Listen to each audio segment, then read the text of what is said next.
You're listening to the Full and Thriving Podcast, a place where courageous women come to break free from food obsession, heal their relationship with their body, and strive to live a life that's present, lighthearted, and meaningful. If you're listening, my wish is that this podcast serves as a catalyst that inspires you to nourish your body, nurture your mind, and energize your spirit. I'm your host, Meg McCabe, a certified life coach and eating disorder recovery coach with a PhD in having a good time. Just kidding about that last part. Anyway, thank you so much for listening and enjoy the show.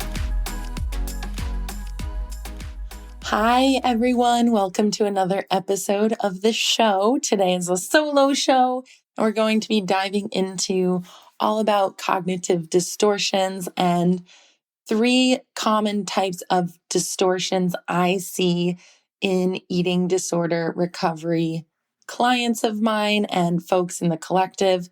So stay tuned. But I did want to give you a little bit of a life update before I dive in.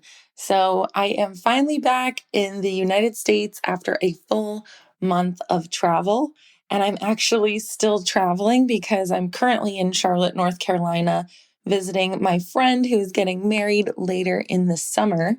And it's been really nice. I'm actually not sure where I'm going to be living after my breakup a few months ago. So I'm exploring Charlotte to see if this is a city I'd like to live in. With Europe, oh my gosh, I wanted to fill you all in on my last part of that trip. So my last leg was a trip to Copenhagen. And to be honest, when I got there, it was rainy and gross. And my taxi ride was almost $100 just to get from the airport to my friend's house. And I was like, this place is expensive and the weather sucks. But honestly, after just one day there, I was completely blown away. And I actually ended up meeting up with some college friends there. And it was really nice because my friend is married to a husband who is Danish, and I got the local tour. So we saw all the great restaurants. We actually biked around the city, which is a common way to get around there. And I truly fell in love with the place. I thought Copenhagen was like a mini utopia. It was just so much fun. So I highly recommend going if you haven't been yet. And if you've never traveled alone, I definitely recommend that as well, as long as you are safe. But traveling alone for me was actually extremely affirming to who I am. And being able to choose what I want to do every day was really wonderful for my soul. I know many of us growing up, tend to be people pleasers and take pride in doing what everyone else wants to do. But when you travel alone, it's a great opportunity to practice doing what you want to do and listening to yourself. And so for me, that looked a lot like riding horses on different mountainsides and island hopping tours and food tours through different cities. And my main consideration, of course, was making sure I stayed within my budget. But travel over there was really affordable, especially at the moment. And essentially, my only other consideration was making sure that I was able to fit my work hours in and keep communication up with my clients. So it was really nice. I tried to take full advantage of the food and treated myself to fancy dinners and desserts whenever I could. And to be honest, I felt so grateful for my recovery because I have all these experiences with a sense of joy and food freedom. And I remember when the food traveling really stressed me out. And I remember not eating the foods I wanted and feeling a ton of guilt for maybe eating too much or going out to dinner and eating quote unquote unhealthy. But it felt so freeing to be in Europe and to not be concerned with guilt or body image. And it's funny, I really did connect with many of the clients that I have because whenever I do take on a new client, I typically spend a session discussing in detail with them why they want to recover. And I would say half of the individuals who come to me say that they want to enjoy and embrace food while traveling. So dive into the local cuisines, eat the traditional dishes, and be open to trying new things from the places they are visiting. And during this trip, I had so many of my current and past clients in mind because this was exactly what I got to do. And it was just more proof in my life, although I haven't had any doubts, but proof that recovery makes life open up. And it was such a pleasure to be able to allow food to be, I would say, the main source of joy on this trip. I looked forward to eating the food every single day. I kid you not. So, anyway, let that be a small motivator for you to keep working on your own recoveries so you can take that trip you've always wanted and embrace all of the food. Okay, so today I want to talk about 3 different types of cognitive distortions and how they might be showing up in your recovery and how to heal yourself from thinking in this way. And of course, I just want to preface this with there are several different types of cognitive distortions. I was looking online when I was doing research, and there are lists of different cognitive distortions. So I would go out there and say maybe as far as 20 different types. And today we're only going to be talking about 3. So, what is a cognitive distortion? The American Psychological Association defines cognitive distortions as faulty or inaccurate thinking, perceptions, or beliefs. And they say that negativity is often the defining characteristics.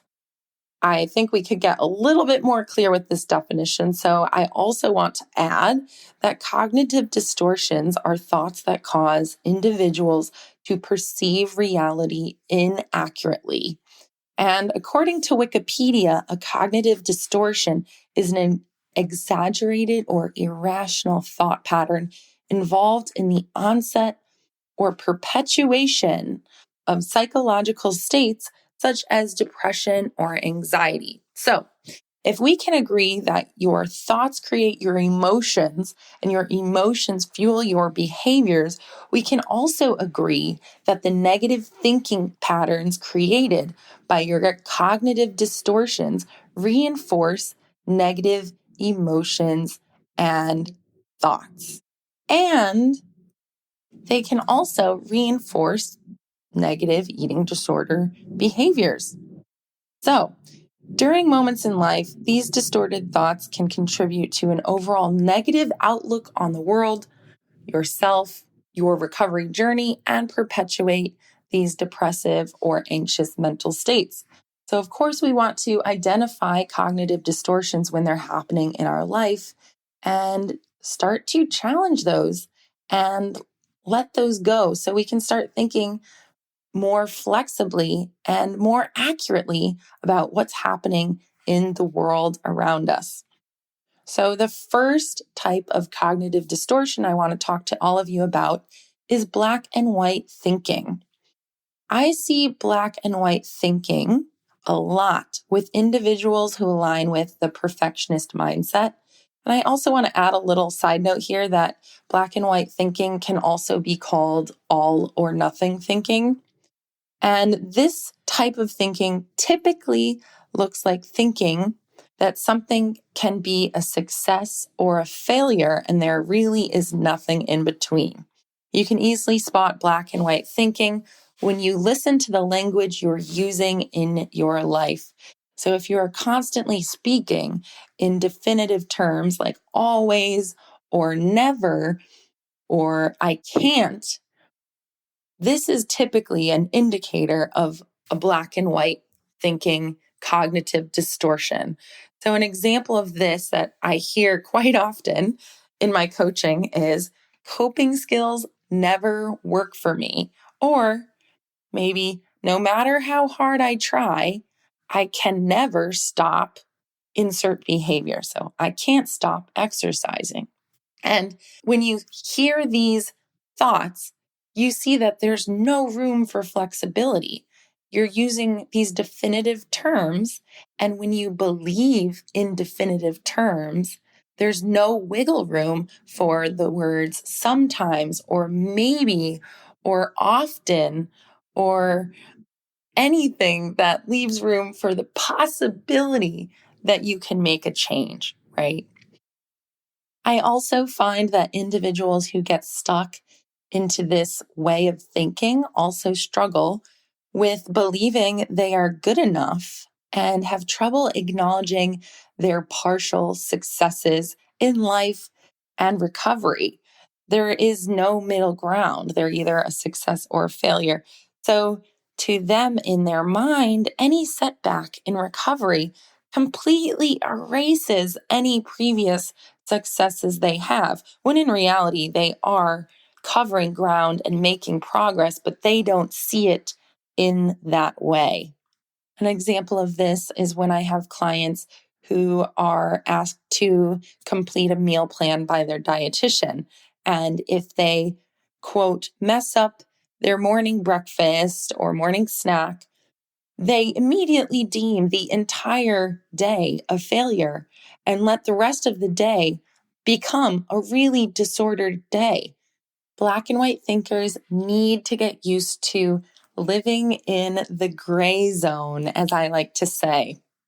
So, thinking in the gray zone sounds like this: I didn't do amazing at my meal plan today, but I did okay, right? I didn't really complete breakfast as best as I could, but I decided to try my best for the rest of the day. I once heard a life coach say that everyone should be aiming for B minus work in life.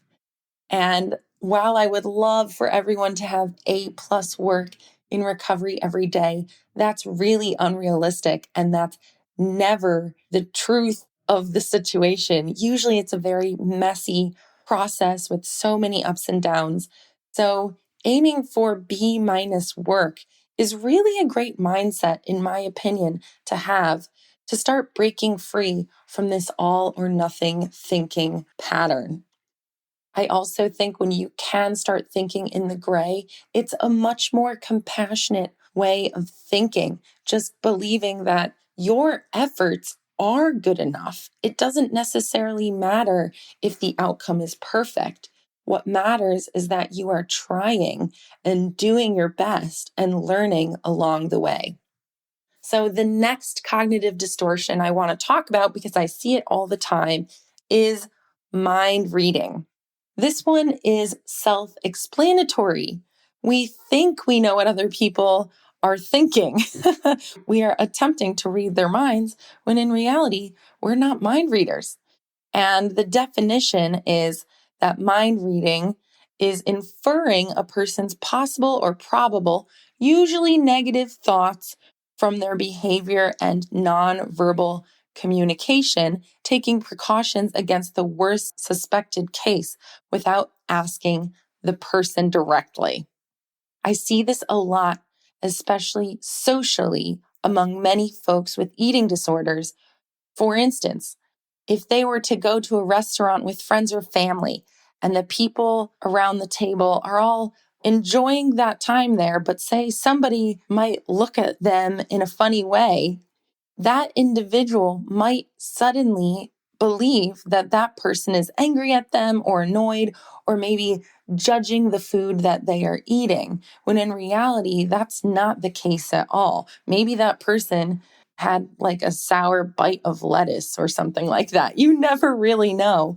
And we like to fill in the gaps and create stories about what people are thinking or believing, often about us. And it's not true because you haven't went directly to them and checked the facts. Mind reading might also look like having trouble with food challenges or assignments that your dietitian or coach gave you, and then assuming that your team doesn't like you anymore or thinks you're too difficult to work with. And in reality, that's not the case. The key here is that typically these thoughts are just assumptions, and they often come from overanalyzing behaviors and comments that people around you make, and then actually personalizing them, which is another form of a cognitive distortion. And then the people assume they know what that person is thinking. But however, the best way to really release the anxiety you feel about mind reading is to directly ask the people you're with what they are thinking. And you will find that just this small change in communication will save you hours, maybe days of over analyzing this situation and maybe causing stress or tension in a relationship that didn't need to have that in the first place. And finally, the third and final cognitive distortion I want to talk to all of you about today is catastrophizing. And this is when somebody gives greater weight to the worst possible outcome or assumes the worst case scenario will happen. No matter how unlikely that actually is, the person assumes that's going to be the case. And that could be due to certain beliefs they have about themselves, like being unlucky or always getting the bad end of the deal. But in reality, it's very unlikely that the worst case scenario is going to happen. Catastrophizing can also look like experiencing a situation as unbearable or impossible, even torturous to you, when in reality, it was just an uncomfortable situation. And I see both of these examples a lot with individuals in recovery. Especially, I'll give you an example here with individuals who are afraid to eat certain foods. So, a way I see catastrophizing playing out is a person might assume eating just a bite of, say, a fear food will cause them to lose control. And then they will only want to eat, say, sweets and fried food for the rest of their life. So, that is highly unlikely, if not impossible, to happen because your body will start craving fresh foods if that's all you eat. So, catastrophizing might also look like fear that if you just allow yourself to eat, a piece of cake, your body's going to, quote, blow up in size, which I hear that phrase a lot. I don't really like it, just because you gave yourself permission to eat that one food again. And that is catastrophizing. I also see catastrophizing with small body changes. For instance, if someone restores a little bit of weight, they assume that everyone is going to notice and suddenly disapprove of them and see them as a failure and that they will no longer be loved. And that's not true either. Often, catastrophizing requires us to remember that usually an experience can often have a better outcome than expected. Sometimes facing your fears is not going to be as bad as you imagine. I can think of so many instances of my life where I was terrified and then it turned out to be not so bad. For instance, public speaking, like if I have to give a wedding speech, I will be super nervous. And then by the end of it, I can feel proud and recognize I didn't stumble my words or forget to say anything or freeze. I just did the thing and it turned out fine. And so I want you to recognize and actually think back to moments in your own life where you did face a fear and it turned out okay. That's the same thing with eating disorder recovery. There are so many moments where I have a client assigned to challenge a certain food and then they finally do that challenge and they actually feel better after doing it because they recognize, okay, the worst case scenario didn't happen. And I actually feel inspired by completing this. And that's really amazing. So the worst case scenario doesn't always happen. And sometimes facing your fears is not going to be as bad as you imagine. So if you notice that you're freezing up with this high level of fear about doing something, maybe you are catastrophizing. Maybe you are imagining an outcome that's not likely going to be true. So make sure you catch yourself in those moments, bring yourself back to reality, and practice thinking in the gray. If the worst case scenario is one extreme, and maybe there's a best case scenario, which also could potentially happen, there might be something in the middle that might likely happen. So thinking in that way can really help. So folks, there are several more types of cognitive distortions. I highly recommend you pick up an 8 Keys to Eating Disorder Recovery workbook, because they do a whole exercise on challenging these distortions inside the book that I highly recommend. When it comes to cognitive distortions, just remember that it's important to educate yourself about them and build awareness around where they are showing up in your life and recovery. And when you spot them, I suggest you take a moment to challenge these thoughts. Ask questions from the perspective of your healthy self that wants to recover. You could also try to dialogue to pull yourself back into a non-distorted thought pattern. So ask yourself, is what I'm thinking true? Do I know for certain that this is true? Do I have evidence to support this claim? Do I have evidence to support the opposite of this claim? I suggest you pretend you're a lawyer in a courtroom TV show. Honestly, it's kind of fun to do this exercise because you can really point out the flaws in the argument of the ED and the distortions themselves. So really make a point to try to point out the flaws in your own thinking and find the spots that can be revealed as untrue or potentially untrue, or a thought that you're willing to see differently. Having the natural ability to challenge and question your thoughts and being open and flexible to viewing things differently can drastically improve your mental health. And doing this will also help you change the internal narrative that is causing you distress in the first place. So all of this will be extremely helpful for you during your recovery journey. And with that, I hope you enjoyed this episode. I know that I am so grateful for all of you for always listening, and I'm appreciative to everyone who has been writing reviews or reaching out to me on Instagram. And I just want to say that this podcast brings me so much joy. And yeah, I hope you all have a beautiful rest of your day, and I will see you next week.